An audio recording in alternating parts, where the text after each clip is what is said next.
छोड़ दाम रखे छोड़ दाम रखे छोड़ दे। आखिर हम तोरा का भी गलने बानी छोड़ हम रखे। बिगाड़ा क्या? सब कुछ तो बिगाड़ दे ली। वो दिन विशाल भाई के कॉलेज में सबके सामने थप्पड़ मार दे, वो क्या कम रहल? हमके माफ कर दे।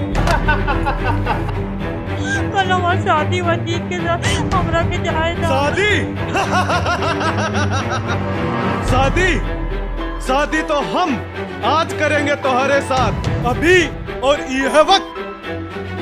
रुको रुको रुको रुको, पहले दुल्हे राजा को बुला लिहल जाए, निमंत्रण भेज दिहल जाए। कैसा लगता नहीं?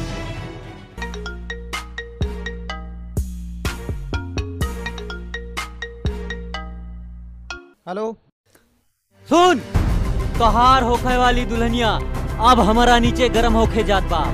अगर बचाना चाहता तो आके बचा ला। 10 मिनट के टाइम देता नहीं, 10 मिनट। कुछ ना करिए मावतानी।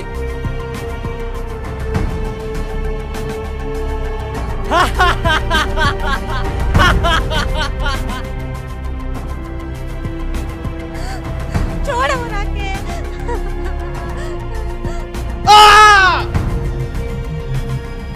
पकड़ साली को, पकड़।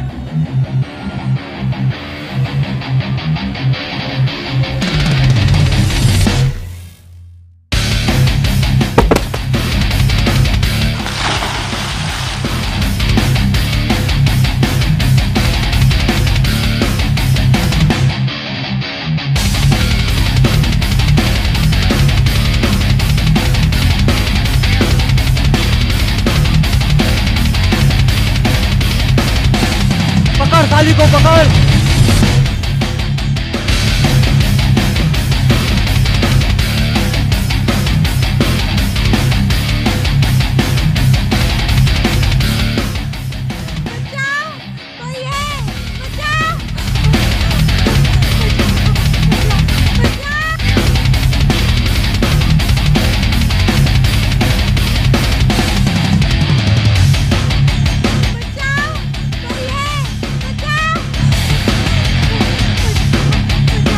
पकड़ पकड़ साली को, पकड़।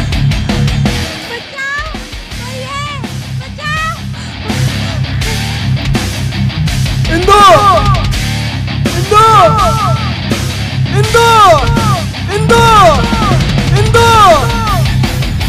इंदु